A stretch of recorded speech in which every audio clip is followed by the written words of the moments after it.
Siapakah Morris, atau Morisco, atau yang sekarang lebih dikenal dengan nama Abu Akrom, atau dalam bahasa Indonesia, berarti bapaknya Akrom? Tak kenal, maka kenalin yuk. Di tahun 2016, ketika itu Pak Akrom telah menyelesaikan tulisan novel independennya yang berkisah tentang perjuangan Hafiz Al-Quran, dan seorang dosen senior di salah satu universitas negeri terkemuka di Jakarta, mengundangnya untuk memperkenalkan ke rumah seorang ketua sebuah penerbit senior, dan dosen senior itu pun menawarkan diri untuk menjadi editor di novel tulisan Pak Akrom tersebut. Lalu beliau meminta Pak Akrom mengirimkan CV, riwayat hidupnya dalam bidang multimedia. Ketika selesai membacanya, beliau berkata, kalau dilihat dari pengalaman Pak Akrom yang sebanyak ini, Pak Akrom ini sudah profesor. Masya Allah, barokallah, alhamdulillah. Morisco Abu Akrom, Pak Akrom, lahir di Jakarta pada tahun 1978. Terlahir sebagai Muslim, bernama lengkap Timorisco, yang nama tersebut diambil dari ayahnya yang berdarah Timor, NTT, dan ibunya yang lahir di Bandung, Jawa Barat dengan nama Kesundaan, walau berketurunan dari Jawa Tengah dan Jawa Timur, hingga dari kakek buyutnya yang bernama Wongso Prawiro, memberi nama untuk cucunya ini Timorisco yang artinya kolaborasi antara nama Timor dan nama Kesundaan.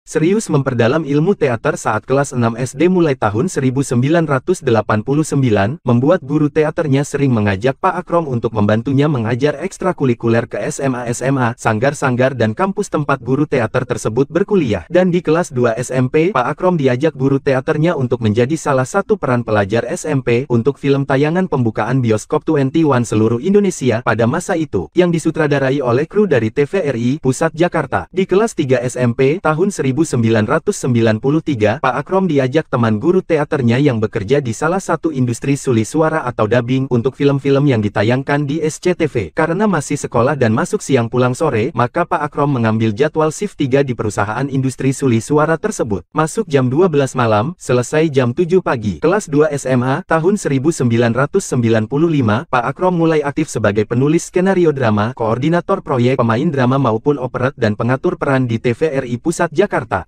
tahun di sana, Pak Akrom kemudian diajak kembali oleh guru teaternya masuk ke dalam industri suli suara, di perusahaan yang berbeda dari yang dahulu, yang berawal untuk film RCTI, yang proyek suli suara tersebut dikoordinatori oleh istri dari sutradara Indonesia ternama, Dedi Setiadi. Kemudian perusahaan tersebut bekerja sama dengan perusahaan suli suara Malaysia, yang beberapa wakilnya datang ke Indonesia, untuk mengerjakan proyek-proyek film SCTV dan TV lainnya. Dan ketika diadakan casting atau pemilihan peran, maka Pak Akrom terpilih sebagai peran utama jagoan muda, di antaranya film seri Jepang yang berjudul Indonesia, Badai di Shanghai, film seri Mandarin yang berjudul Indonesia, Pedang Berdarah, film seri animasi Batman pertama di SCTV, dan Pak Akrom berperan sebagai Robin, sahabat Batman dan masih banyak film-film lainnya. Untuk industri suli suara maupun penerjemahan dan subtitling, telah banyak perusahaan di dalam negeri untuk penayangan RCTI, MNC TV, Trans TV, Trans 7, Antv, Indosiar, LaTV atau TV One dan masih banyak lagi, maupun perusahaan luar negeri seperti Konami, Discovery, Warner Bros, Cartoon Network, Pixar, Walt Disney dan lain-lain, yang melibatkan Pak Akrom sebagai pengisi suara, atau sutradara dialog, atau koordinator proyek, atau manajemen proyek, atau engineer teknis, atau setting studio rekaman, atau pembuatan studio rekaman dan pengembangan studio rekaman. Untuk industri kreatif media dari ide kreatif, konsep kreatif, penulisan skenario, pembuatan lagu, engineer teknis, talent, pembuatan audio visual, koordinator proyek, manajemen proyek, produser, Pak Akrom juga telah bekerja sama dengan banyak perusahaan media di antaranya RCTI, SCTV, Indosiar, Global TV, Trans 7, MNC TV, Antv, Trans TV, Bioskop 21, Gramedia, Indihome Study, Sampurna University dan masih banyak lagi, dengan program-program di antaranya, Nirmala, Bunda, Darah Manis, Ada Apa Denganmu, Satu Bunga Empat Kumbang, Mawar Berduri, Kisah Serumpun Bambu 2, Laskar Semut Merah, Rahasia Ilahi, Rahmat Ilahi, Cahaya Hati, album lagu-lagu Indonesia Timur, album lagu-lagu religi Wafik Azizah, album lagu-lagu religi Tim Sunan Kalijaga, program dakwah Kiai Haji DRS Ahmad Ihsan atau Ustadz Cepot, Ustazah Lulu, Ustadz Cinta, Ustadz Restu, audio video pelajaran bahasa Arab untuk tingkat TK, SD, SMP, SMA, kuliah umum dan haji, audio video pelajaran umum persiapan ujian SD, SMP, SMA dan kuliah dan masih banyak lagi yang lainnya. Dan kini Pak Akrom sedang mengembangkan media dakwah digital independen yang masih minimalis, yang baru didukung oleh beberapa orang dekat dengan operasional dan fasilitas yang belum maksimal. Insya Allah Allah masih membuka peluang bagi yang terpanggil untuk turut mendukung menjadi investor maupun dermawan dalam memaksimalkan media dakwah digital ini, atau program-program religi lainnya untuk manajemen pendidikan talent-talent religi, broadcasting system, konten TV-TV nasional, internasional ataupun bioskop layar lebar, dapat menghubungi phone atau WhatsApp 089681065347. Demikian sekilas CV Morisco atau Pak Akrom, semoga bermanfaat. Jazakumullah khairan. Barakallahu fikum.